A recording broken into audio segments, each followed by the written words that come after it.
Perkenalkan, nama saya Emmanuel Deska Timothy, dan NIM saya 2025 11 022. Oke, saya akan menjelaskan isi paper yang saya telah buat dengan kelompok saya mengenai apa itu iman. Menurut saya, iman ada karena suatu bentuk kepercayaan dalam diri kita, dan ketika kita percaya kepada Tuhan, maka otomatis kita sudah punya iman di situ. Nah,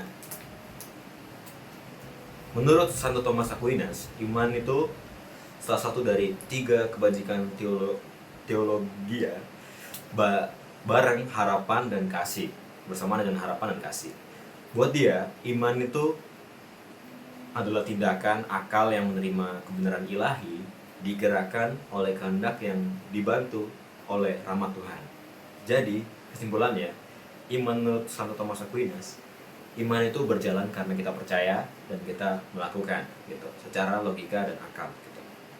Dalam budaya akademik, Aquinas melihat kalau pencarian kebenaran harus pakai dua-duanya, yaitu iman dan akal. Ya, kayak tadi aku jelaskan, karena semua pengetahuan asalnya daripada Tuhan. Jadi kita perlu adanya iman dan percaya kepadanya gitu. Dan yang saya pahami dari manusia sebagai makhluk hidup badani adalah manusia hidup dengan tubuh yang memiliki kebutuhan biologis seperti makan, minum, bernafas, tidur, berkembang biak, dan juga manusia memiliki perasaan, akal, dan mampu mencari makna seperti kata Dria Kara. Dria Kara bilang, manusia itu makhluk hidup yang nyata-nyata hidup dalam tubuh gitu. Dan yang saya pahami juga dari teori fenomenologi, menurut Edmund Husserl mengajak kita melakukan approach. Approach itu apa? Approach itu yaitu menunda semua penilaian dan keyakinan tentang dunia luar gitu. Dengan cara ini kita bisa memperhatikan semuanya itu dengan terarah gitu. Seperti kita memperhatikan meja, kita memperhatikan warna, bentuk, dan sudut dari meja itu. Nah, meja tersebut menjadi contoh, dan meja itu bisa kita pahami dengan sebagai benda fisik gitu. Melainkan, dan Edmund Husserl ini mengajak kita bahwa kita nggak hanya lihat mejanya, tapi melihat dengan kesadaran kita gitu dalam bentuk meja itu. Nah, di balik pengalaman-pengalaman tersebut, Husserl menyatakan adanya lapisan kesadaran yang lebih mendasar, yaitu kesadaran transdemental. Lapisan inilah yang menyatukan seluruh pengalaman, memungkinkan seseorang memahami dunia dan menjalin hubungan intersubjektif dengan orang lain gitu. Fenomenologi kemudian mengarahkan kita pada fenomena, apa yang tampil dalam kesadaran, dan bukan pada noumena, yaitu realitas yang tidak dapat diakses secara langsung. Disinilah metode reduksi fenomenologi bekerja, bahwa kita kembali pada struktur pengalaman murni gitu. Pada perkembangan selanjutnya, Husserl memperkenalkan konsep dunia hidup atau life world, yaitu dunia sehari-hari yang kita hayati, yang kita lakukan setiap hari, dan diproses melalui teori atau analisis ilmiah. Dunia hidup menjadi dasar bagi pemahaman bersama, empati, dan komunikasi.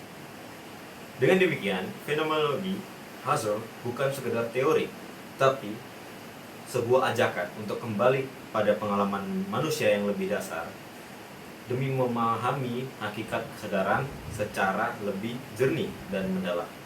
Nah, refleksi iman menurut saya, iman adalah bentuk dari kepercayaan kita kepada Tuhan yang telah kita percaya dan telah memberikan kita kasih karunia, dan iman membuat kita lebih yakin menjalani setiap harinya dan dituntun oleh Tuhan. Sekian dari video ini, terima kasih. Halo, perkenalkan nama saya Ruyan Diananda. Saya dari Fakultas Manajemen NIM 2025-11-007. Di sini saya akan menjelaskan iman dalam budaya akademik, studi kasus penglihatan sains dan ad laborem di dalam kampus. Yang pertama adalah penjelasan tentang isi makalah yang telah kami buat, yaitu adalah latar belakang. Makalah ini pertanyaan sederhana namun penting. Yang pertama adalah apakah iman dan budaya akademik bisa berjalan bersama? Banyak filsuf perdebatan bahwa iman dan akal adalah dua hal yang bertentangan, namun Santo Thomas justru menegaskan bahwa keduanya saling melengkapi. Dalam konteks kampus UKWK, kami ingin melihat bagaimana iman dihayati oleh mahasiswa, sivitas akademik, dan alumni, serta bagaimana moto kampus di dalam ini harus diterapkan dalam kehidupan sehari-hari. Yang pertama langsung landasan teori Santo Thomas, apakah dia telah iman dan akal budi. Aquinas menyatakan bahwa iman adalah kebajikan teknologis yang membuat akal budi menyetujui kebenaran ilahi. Akal digunakan untuk memahami dunia, sedangkan iman untuk memahami kebenaran ilahi yang melampaui akal. Dalam budaya akademik, pandangan Aquinas sangat relevan karena ia menegaskan bahwa ilmu pengetahuan iman tidak bertentangan. Yang kedua, Diyakara, yaitu manusia sebagai makhluk dinamis. Menurut Diyakara, manusia adalah makhluk kehidupan sekaligus makhluk dinamis. Artinya manusia harus terus berkembang, belajar, dan membentuk diri selalu pengalaman. Konsep ini penting dalam penelitian kami karena iman bukan hanya konsep tetapi pengalaman hidup yang terus bertumbuh. Yang ketiga, Edmund Husserl, fenomenologi. Menurut Husserl memperkenalkan metode fenomenologi yang mengenalkan pengalaman subjektif manusia. Kami menggunakan pendekatan ini untuk menggali pengalaman iman para subjektif penelitian secara wawancara. Dengan fenomenologi kami tidak menilai benar atau salah, tetapi memahami bagaimana iman dialami oleh masing-masing individu. Yang terakhir adalah moto kampus UKWK, yaitu Cynthia ad laborem, yang berarti ilmu untuk karya. UKWK menekankan bahwa ilmu pengetahuan harus diterapkan dalam tindakan nyata, baik dalam dunia kerja maupun kehidupan sehari-hari. Moto ini menjadi jembatan sementara iman, ilmu, dan praktik gitu. Yang ketiga adalah metode penelitian. Penelitian kami menggunakan metode fenomenologi kualitatif. Subjek penelitian terdiri dari mahasiswa. Yang kedua adalah sivitas akademik UKWK, dan yang terakhir adalah alumni UKWK. Dari hasil penelitian kami sudah ada beberapa yang kami wawancara. Dari hasil wawancara kami menemukan bahwa iman dipahami sebagai dasar hidup. Yang kedua, kekuatan batin. Yang ketiga, percayaan kepada Tuhan. Yang keempat adalah pedoman moral. Yang terakhir adalah komitmen untuk hidup sesuai nilai-nilai agama. Baik itu pun mahasiswa maupun universitas akademik memandang iman sebagai sesuatu yang harus diwujudkan, bukan hanya diyakini. Perwujudan iman dalam doa itu sebagai bentuk perwujudan iman, itu yang paling sering disebut mahasiswa dan sivitas rutin berdoa sebelum memulai aktivitas apapun itu. Sebelum itu makan, sebelum itu tidur, dan mengikuti doa-doa devosi seperti rosario, novena, dan angelus. Yang berikut adalah puasa dan pantang. Puasa dan pantang ini dipahami sebagai bentuk pengandalan diri dari latihan rohani beberapa sivitas dan mahasiswa yang melakukan terutama pada masa prapaskah. Yang berikut adalah amal kasih. Amal kasih diwujudkan sesuai tindakan yang sederhana seperti membantu sama berbagai melayani dan bersikap ramah. Ini menunjukkan bahwa iman tidak berhenti pada ibadah, tetapi diwujudkan sebagai realisasi sosial. Refleksi dari menurut saya, iman membentuk cara kita berpikir, berkata, dan bertindak. Itu bukan hanya soal ibadah, tetapi soal seluruh hidup.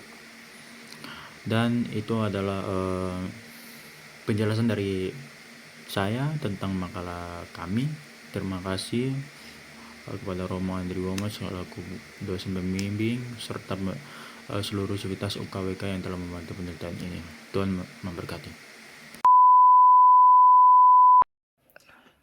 Perkenalkan, nama saya Samuel Luis Ramanto dari Prodi Manajemen, dan saat ini saya akan membahas secara singkat tentang makalah kami, yang berjudul Iman dalam Budaya Akademik, Studi Kasus Penghayatan Scientia et Laborem di dalam kampus.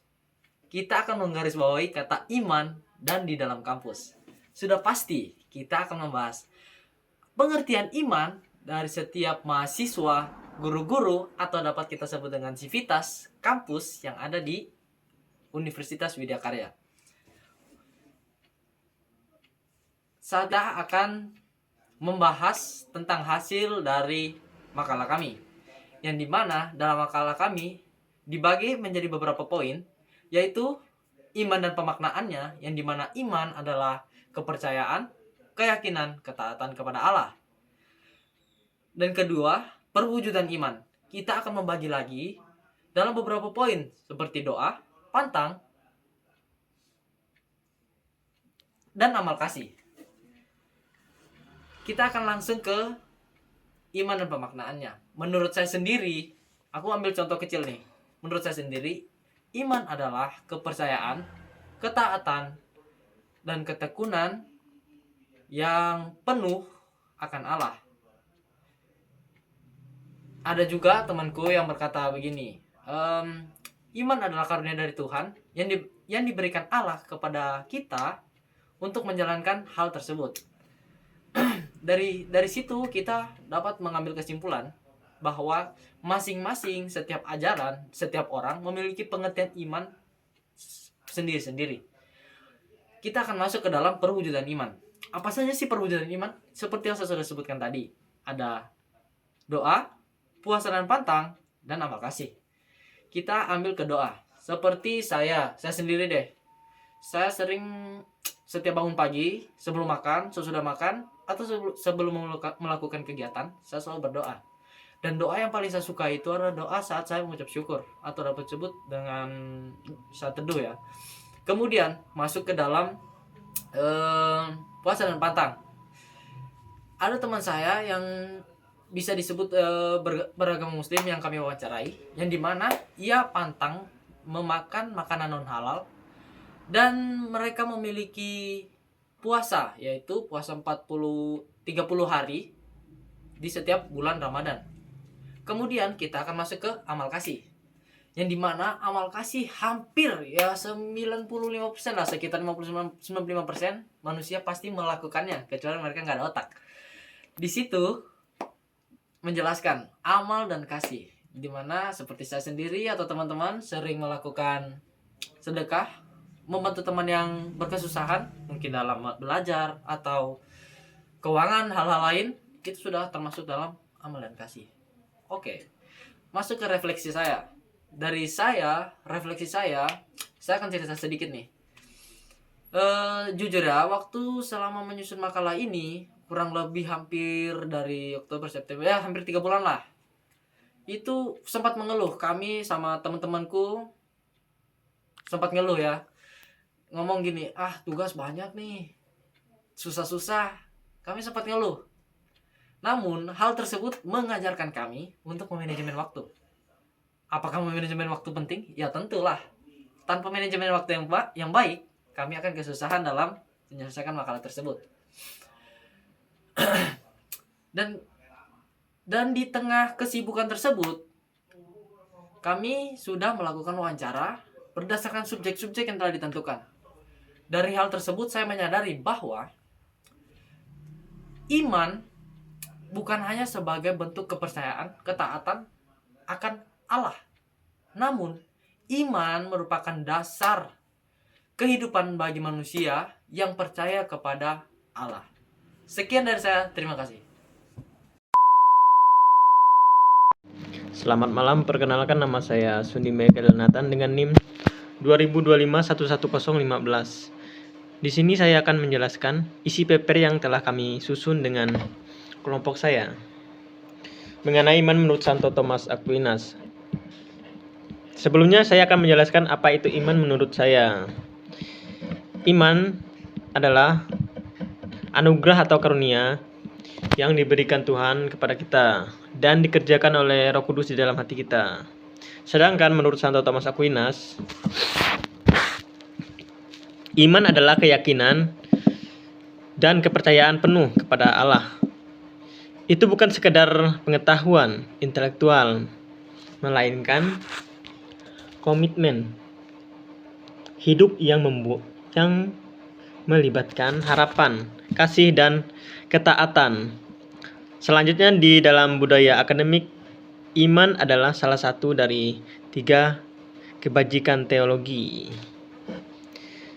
bersama dengan harapan dan kasih. Terus menurut filsuf Dryar-Kara, dibagi menjadi 2 elemen, yaitu manusia sebagai makhluk hidup badani. Manusia adalah bagian dari proses kehidupan alamiah atau evolusi, dan menyatakan makhluk hidup sebagai kesatuan antara rohani dan jasmani. Yang kedua, manusia sebagai dinamika.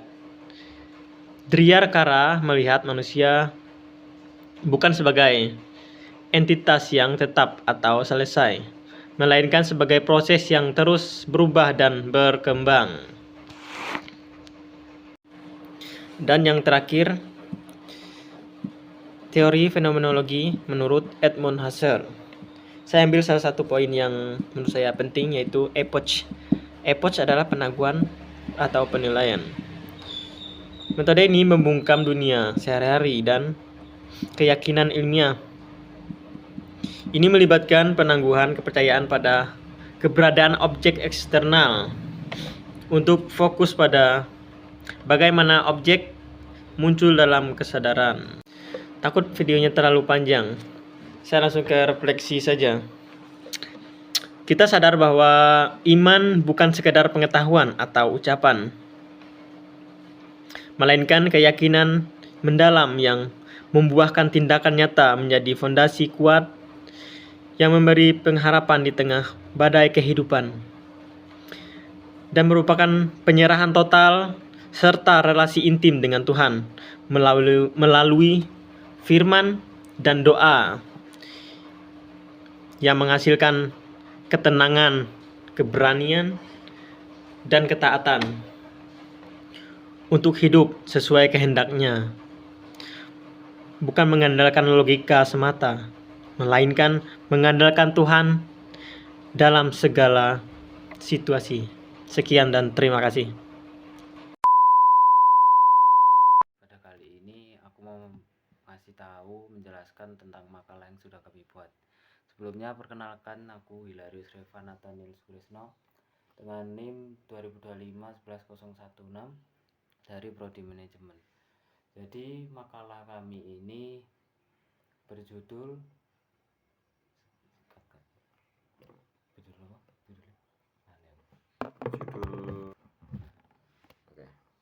Teori Iman menurut Santo Thomas Aquinas. Jadi pada makalah ini kami juga menjelaskan teori manusia menurut teori Santo Thomas Aquinas dan juga Dryar-Kara, dan juga ada teori fenomenologi menurut Edmund Husserl. Jadi yang pertama untuk teori Thomas Aquinas, pada teori ini bahwa manusia dikaruniai akal dan budi untuk menjalankan kehidupan sehari-hari dan mampu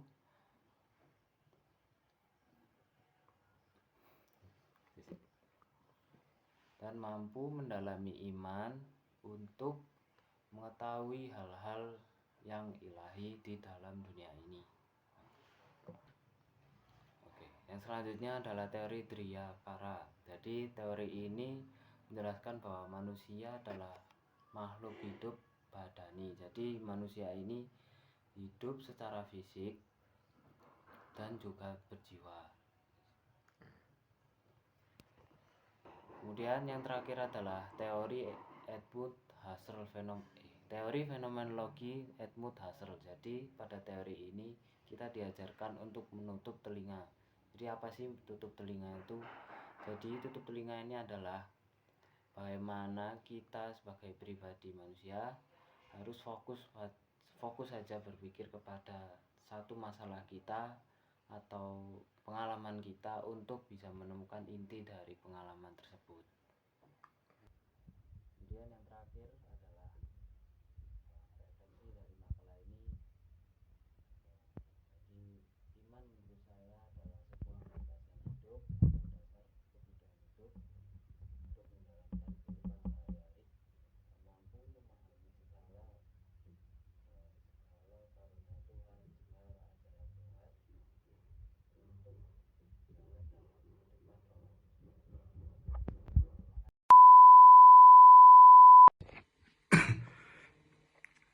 Ya, selamat malam. Perkenalkan, nama saya Benediktus Aditya Gustama, biasa dipanggil Tama. Saya dari Prodi Manajemen dengan NIM 2025-11-018. Kali ini saya akan menjelaskan sedikit tentang makalah kami yang berjudul Iman dalam Budaya Akademik. Makalah ini membahas iman sebagai bagian penting dalam kehidupan manusia yang tidak hanya bersifat spiritual, tetapi juga harus terwujud dalam budaya akademik. Pemikiran Santo Thomas Aquinas digunakan untuk menunjukkan bahwa iman dan akal budi saling melengkapi, bukan bertentangan. Arti iman menurut saya adalah kepercayaan yang sungguh-sungguh kepada Tuhan yang diwujudkan dalam sikap hidup sehari-hari. Iman bukan hanya tentang percaya dalam hati, tetapi juga terlihat dari perbuatan, cara berpikir, dan bagaimana kita bersikap kepada sesama. Dengan iman, seseorang memiliki pegangan hidup, harapan, serta kekuatan dalam menghadapi berbagai masalah. Dan menurut Santo Thomas Aquinas sendiri, iman adalah salah satu dari 3 kebijakan teologia bersama dengan harapan dan kasih. Ia mendefinisikan iman sebagai tindakan akal budi yang menyetujui kebenaran ilahi, digerakkan oleh kehendak yang dibimbing oleh rahmat Allah. Iman dipahami sebagai kepercayaan, keyakinan, pegangan hidup, serta dasar dalam bertindak dan bersikap. Perwujudan iman dalam kegiatan sehari-hari yaitu berdoa setiap hari, setiap kita akan melakukan sesuatu dan sesudah kita melakukan sesuatu, selalu mengikuti puasa dan pantang ketika prapaskah, dan memberikan amal kasih dengan contoh sedekah, pelayanan, dan membantu sesama kita. Refleksi iman menurut saya adalah proses merenungkan, menilai, dan menghayati kembali pengalaman hidup dalam terang kepercayaan kepada Tuhan, sehingga iman tidak hanya diyakini secara teori, tetapi juga dihidupi dalam sikap, keputusan, dan tindakan sehari-hari. Sekian yang dapat saya jelaskan tentang makalah saya, kelompok saya pada kesempatan kali ini. Sekian dan terima kasih.